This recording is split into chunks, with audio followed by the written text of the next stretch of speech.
Guys, it's me Jyoti and welcome छ सबैजनालाई मेरो मिनी ब्लगमा। आज चाहिँ मेरो ड्रेस आएको भएर आज ड्रेस लगाएर गएको कलेज।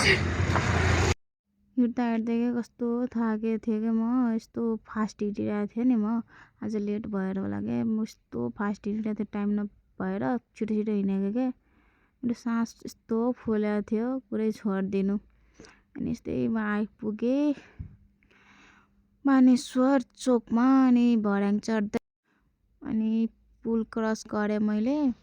पुल पनि कस्तो ठुलो के यताबाट उता जानलाई यस्तो टाइम लाग्छ यार झन् भर्याङ चढ्न कति टाइम लाग्छ। अनि ल म आइसक्यो है भर्याङ झरिरहेको छु अनि यो चाहिँ मेरो साथी यहीँ पर्खिरहेको थियो अनि हाई भन न भनेको भने हाई रे अनि पछाडिबाट पनि आउँछ भनेको पछाडिबाट गएर पनि भने कस्तो क्युट के मेरो साथी। अनि बस आयो अनि हामी गयो बसतर्फ। बस पनि के उतै रोकिदिरहेछ के झन् यता आउनुपर्ने उतै रोकिदिरहेछ।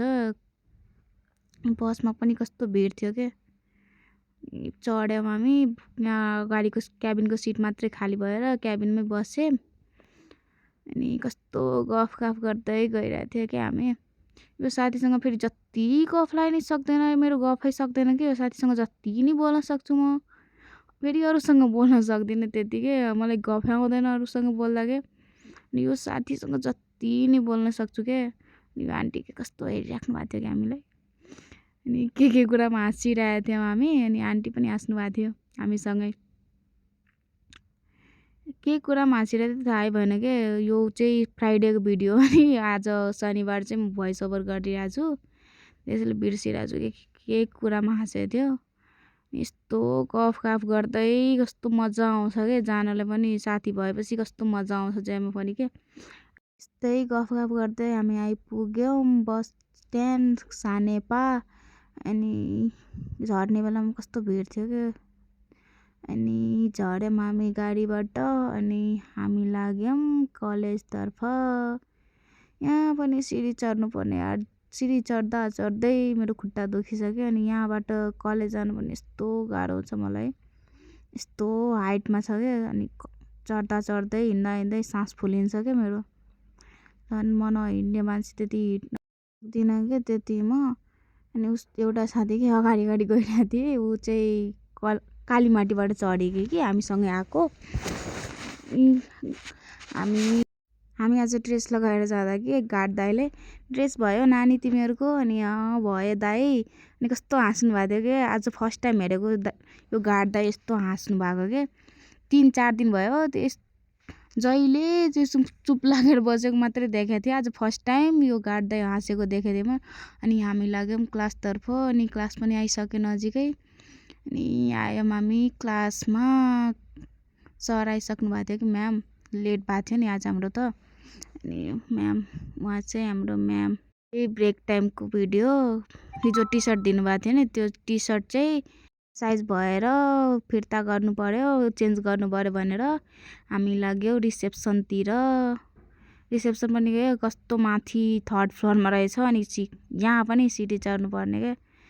सिँढी चढ्दा चढ्दै मेरो लाइफ त यस्तो भएको छ यार जति जहाँ जाँदा पनि सिँढी चढ्नुपर्ने। अनि हामी गए रिसेप्सनमा अनि टी सर्ट साट्यौँ अनि फेरि क्लासतिर लागिरहेको थियौँ हामी अनि साथीले भलिबल मागौँ न खेल्नुपर्छ भलिबल आज त अनि फेरि माथि गएर सरसँग भलिबल मागेको अनि दिनुभयो भलिबल अनि खेलेर फेरि माथि नै ल्याइदेऊ रे तल कसैलाई नदेऊ मागेपछि नदेऊ भनेर भन्नुभयो क्या।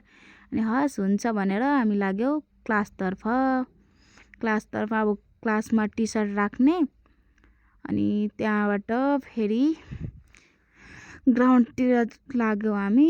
ग्राउन्डमा पनि कोही थिएन कि साथी नै थिएन खेल्ने हामी 3जना मात्रै थियौँ अनि एकछिन चाहिँ एक्लै खेल्यौँ अनि त्यसपछि के मान्छे खोज्न लाग्यौँ हामी के मान्छे नभएर अब के खेल्नु भनेर मान्छे खोज्नु पर्यो भनेर म र मेरो साथी मान्छे खोज्न लाग्यौँ प्लेयर खोज्न लाग्यौँ। अनि सबलाई चाहिँ बाटोमा जतिजना भेटिरहेको थियो साथीहरू भलिबल खेल्छौ भलिबल भनिरहेको छु यस्तो मेरो मुखमा खालि भलिबल आउँछ क्या बास्केटबल भन्नुपर्ने खालि भलिबल आउँछ क्या मुखमा अनि सबलाई सोध्दै हिँड्ने थियो क्या बास्केटबल खेल्छौ भनेर कोही इन्ट्रेस्टेड छ अनि कोही नपाएर फेरि हामी फर्क्यौँ ग्राउन्डमा कस्तो के प्लेयर पनि नभेटेको कसैलाई खेल्न मन लागिरहेको थिएन सबजना खानुमा व्यस्त कति भोक लागेको बेला मान्छेहरूलाई अनि 3 जना उहाँ थियो अनि हामी 2 जना अनि 5 जना मिलेर खेलेको क्या 3 जनाको एउटा टिम अनि 2 जनाको एउटा टिम अनि एकछिन भलिबल पनि खेल्यौँ अनि मेरो साथीले तिमी जाऊ म भिडियो बनाइदिन्छु रे खेल अनि भलिबल खेलेर हामी फेरि लाग्यो क्लासतिर टाइम सकेर अब क्लास जानुपर्छ भनेर क्लासमा आयौँ क्लासमा आउँदा के साथीहरू एकदम रमाइलो गरिराखेको थियो मिस आउनु भएको थियो होइन हाम्रो अनि मेरो साथीले के कस्तो गर्मी भएको फ्राइडे भएर के कस्तो रमाइलो भएको थियो यसपछि ब्रेकपछि आउने म्यामले गीत गाउन लाउनु भएको थियो मेरो 2टा साथीले गीत गायो सुन्नु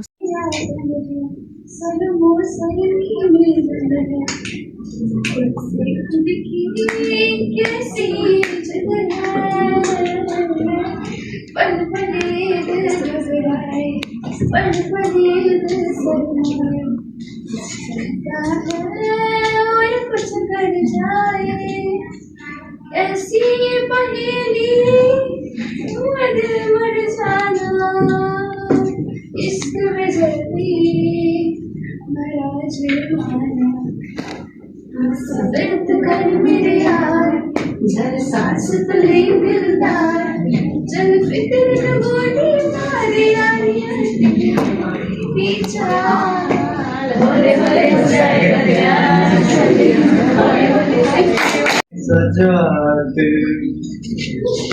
जरा सा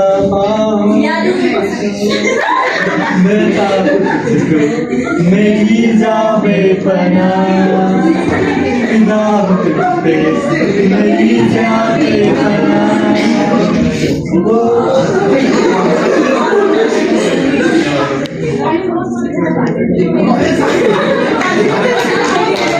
आजको क्लासमा के लास्टै मजा आएको मलाई त के कस्तो गीत सुन्न पायो साथीहरूबाट अनि 2 जना साथी गीत गाउने साथी के एउटाको नाम चाहिँ सलोनी शाह अनि अर्को केटा साथीको नाम चाहिँ दितिम है अब उसको थर चाहिँ मलाई याद भएन उसको नाम चाहिँ दितिम याद रहेछ मलाई अनि हामी गयौँ वासरुम अघि गीत गाएको साथी यही हो के सलोनी कस्तो क्युट रहेछ यो साथी पनि अनि हामी वासरुमबाट आएर लाग्यौँ बस स्ट्यान्डतिर अनि यो साथी यो मेरो क्युटी पाई साथी पनि छ क्या ऊ चाहिँ अर्को सेक्सनमा पढेर अनि छुट्टीमा ब्रेकमा मात्रै भेट्ने गर्छौँ हामी कस्तो क्युट के त्यो साथी हेर्दै डल जस्तै छ क्या मलाई यस्तो मनपर्छ त्यो कस्तो क्युट के उसलाई चाहिँ जसले नि क्या तिमी कस्तो डल जस्तै छौ भन्ने गर्छन् क्या साँच्चीकै हुँदा नि डल जस्तै छे कस्तो क्युट अनि यस्तै गफगाफ गर्दै हामी लाग्यौँ बस स्ट्यान्डतिर अनि बस स्ट्यान्ड पनि पुगिसक्यौँ हामी अनि बस आउनकै लास्टै ढिलो भएको थियो कि बस एउटा बस आयो त्यो पनि लास्टै प्याक भएर आधी घन्टा जति बस कुर्नु परेको थियो क्या अनि यस्तो गाह्रो भएको थियो ब्याग बोक्दा बोक्दै यस्तो भारी थियो क्या आज ब्याग यो ब्याग भयो अनि लास्टमा आधी घन्टा पछि आयो क्या एउटा बस त्यो पनि प्याक थियो त्यही पनि चढेँ अब कति टाइम कुर्नु भनेर चढेँ क्या बस अनि त्यो पनि खाली थिएन के लास्टै प्याक रहेछ त्यो पनि अनि लास्टमा एउटा नि सिट खाली थिएन कि यस्तो रिस उठ्दो आज एक त यति लेटले गाडी आयो त्यो पनि यस्तो प्याक थियो अघिको गाडी पनि कस्तो प्याक भएर त्यहाँ नचढेको यो गाडी पनि एकदम फुल भएर आएको थियो उतैबाट लास्टमा एउटा सिट थियो अनि हामी चाहिँ लास्टमा गयौँ अनि मेरो साथीले चाहिँ सिट पायो तर मैले पाइनँ अनि मेरो साथी चाहिँ तिमी सिटमा बस भनेको मैले तिमी नै बस भनेर भने अनि म उभिरहेको थिएँ अनि एउटा दाइले चाहिँ सिट छोडिदिनु भयो क्या मलाई उभिएको हेरेर सिट छोडिदिनु भयो अनि म चाहिँ त्यो सिटमा बसेँ अनि फेरि गफ सुरु भयो क्या हाम्रो यस्तो गफ गर्छु म र मेरो साथी कुरै छोडिदिनु अनि यो चाहिँ झर्ने बेला पनि लास्टै भिड थियो क्या गाडीमा पछाडिबाट आउँदा झन् कस्तो कि मान्छेहरू झर्नै दिइरहेको थिएन के, मान्छे झरेकै छैन बसबाट। अनि चढ्नलाई हतार हुन्छ क्या मान्छेहरूलाई। अनि बसबाट झरेर म लागेँ साथीलाई बस स्ट्यान्डमा, अर्को बस स्ट्यान्डमा पुर्याउन।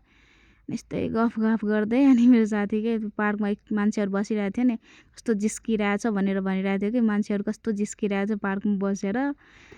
तिमीलाई नि जिस्किन मन लाग्यो मैले भनिदिएँ क्या साथीलाई, होइन। अनि यस्तै बोल्दा बोल्दै गफ गर्दै पुगिहाल्यो कि कति छिटो पुग्यौँ हामी त्यहाँ। अनि यहाँबाट चाहिँ हामीलाई छुट्नु पर्ने रहेछ। अनि यहाँबाट ऊ चाहिँ उता लाग्छ, म यता।